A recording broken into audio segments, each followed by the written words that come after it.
We're building a Keynesian model of the macroeconomy, and that means we're talking about demand. Right now, we're going to focus on one particular component of demand, and that's the behavior of businesses, so-called investment spending. We're going to look at how businesses make the decision about how much to spend on capital goods, plant and equipment and inventories.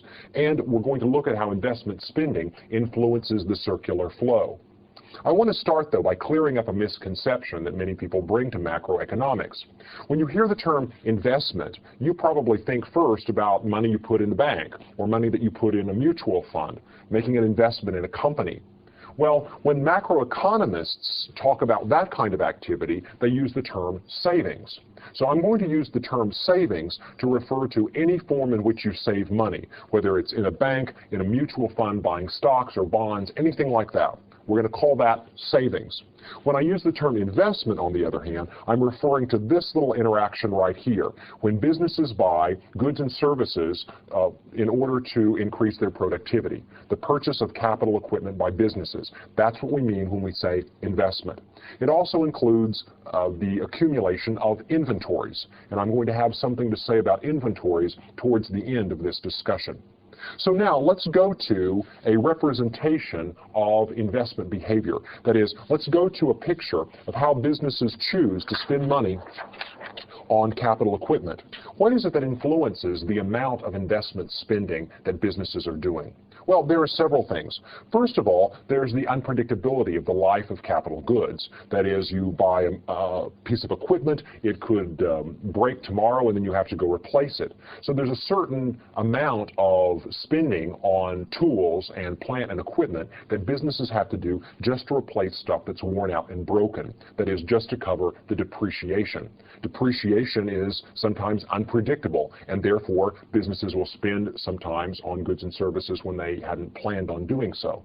Another thing that influences the decision to buy plant and equipment is new innovations. Whenever new tools, better tools, are created by inventors, businesses then have an incentive to go out and acquire those. We've seen a lot of that in our economy in the last decade as firms and businesses have gone out and purchased lots and lots of computers, which they're now trying to figure out how to use to increase their productivity in business. Another thing that influences investment expenditure is the expectation of profits. If you have new business opportunities, say new markets open up, or free trade agreements give you access to a market that was previously closed, or the cost of production falls due to diminished prices of some key resource.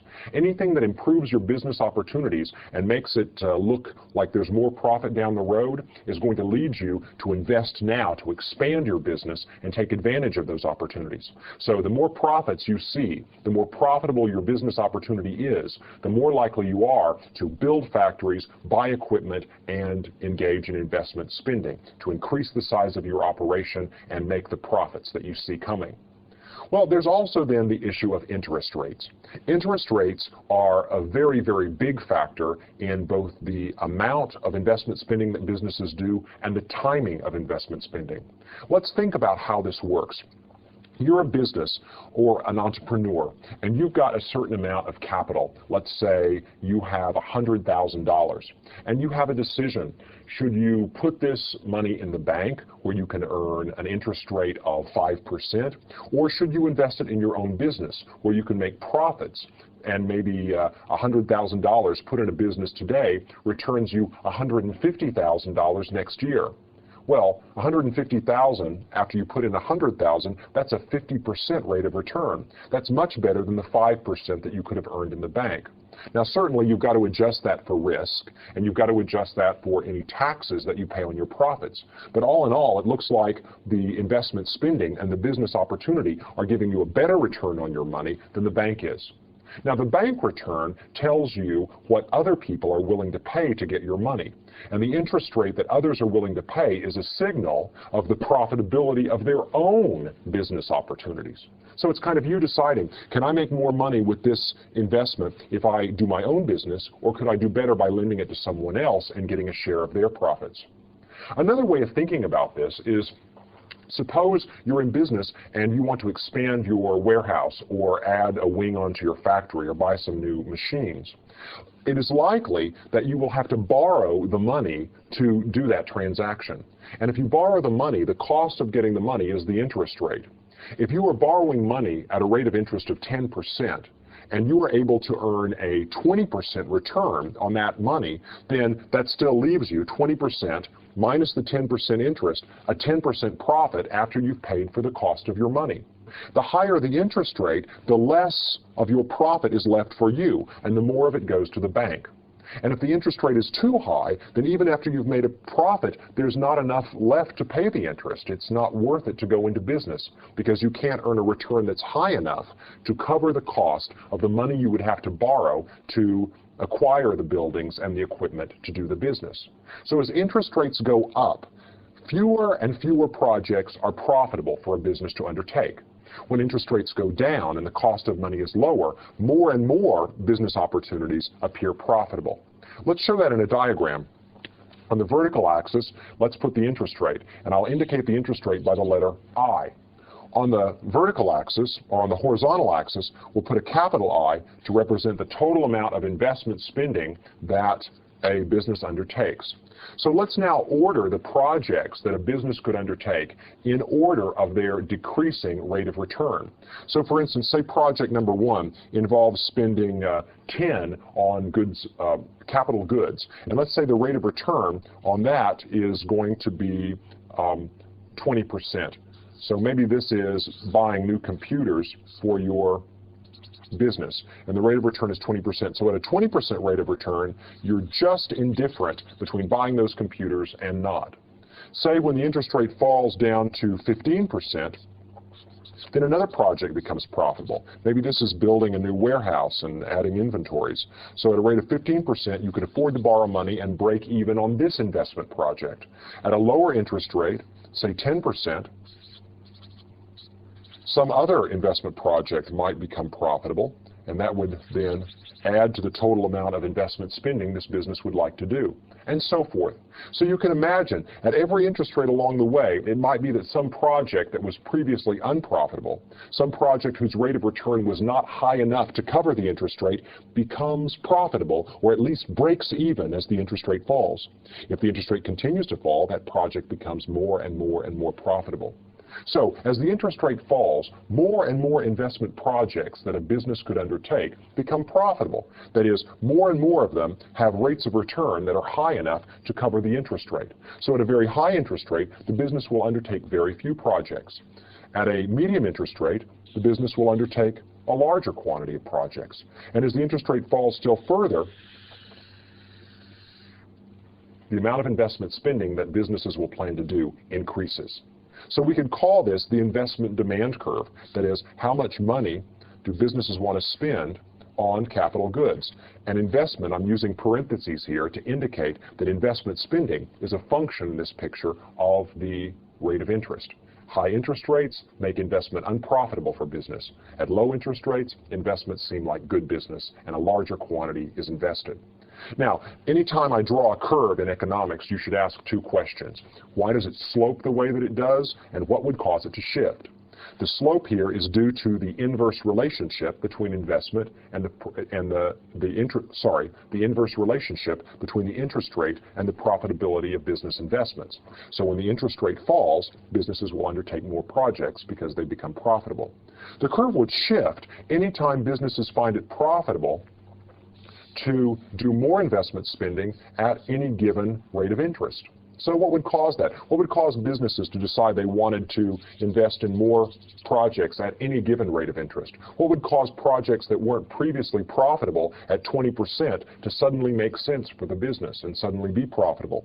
Well, that would include things such as technological change that allow the business to get more mileage out of an investment. Maybe taxes are lower. Maybe increases overall in the profitability of the business. Anything that would cause the business to be able to make more money from a given investment would cause that business to be willing to pay higher interest rates to acquire the money to undertake that investment. So any factors that make business more desirable, changes in expectations and the like, will shift out the investment demand curve. Now, the last thing we want to do is take this analysis over to our aggregate expenditure picture and show how changes in investment spending are going to influence aggregate expenditure. Well, here's the picture that we've looked at before with consumption spending represented by this red line, the slope being the marginal propensity to consume. If we add on investment spending to this picture, we have to add it on to consumption so that aggregate expenditure is the sum of consumer spending and business spending. So here we have it, a red curve that represents C plus I, consumption spending plus business spending. The slope is the same as the slope of the consumption curve. That's because in our story, investment spending does not depend on income. It's independent of income. It's influenced by the interest rate. It's influenced by expectations. It's influenced by lots of things, taxes, free trade agreements, but none of those things are in this picture. And therefore, if we were to draw the investment curve itself, it would simply be a flat horizontal line. It's independent of the level of income. When we add that horizontal line onto consumption, we get aggregate expenditure, a curve with the same slope as the consumption function and a difference between these two that's equal to the amount of investment. So if we add investment onto consumption, we get aggregate expenditure, and there you have it. Now, I want to make one more point before I look at some historical data as a way of wrapping up this discussion, and that is that there are two kinds of business spending. There is planned spending and there is actual spending. The difference between actual business spending and planned business spending is unplanned spending. And in our story about the macroeconomy, unplanned business spending is the unintended accumulation of inventories. Businesses plan to purchase a certain number of computers and equipment and build factories, but they don't plan for a shortfall in demand that leaves them stranded with a bunch of products. Whenever they find themselves stranded with these products, they put them in their warehouses as inventory, but this is unintended inventory. A certain amount of inventory accumulation may be planned upon, but when there is a shortfall in demand, businesses are stuck with unintended inventory investment. And this concept is going to come back as we look in detail at the way equilibrium is calculated. But finally, let's look at this picture of some real data from the economy. Let's look at what happens to investment spending over the business cycle. And it's interesting because gross investment spending, the total amount of money that businesses spend on capital equipment, is much more volatile than changes in gross domestic product. That is, when gross domestic product changes, inventory usually changes in a much more erratic way. Why would that be? It's because that during a downturn or a contraction, businesses are very quick to cut back investment spending. They say there's no market there, people won't buy the product, so why should we be building a wing onto our factory? But in a boom, when good times are coming and the market is looking strong, businesses are very quick to ramp up by going out and acquiring plant and equipment to take advantage of the strong economy. So something to notice here as we're seeking to explain the business cycle is that inventory and plant and equipment, investment spending, the spending of businesses, is much more volatile, much more erratic than the business cycle as a whole. Gross domestic product varies, but not by as much as business spending.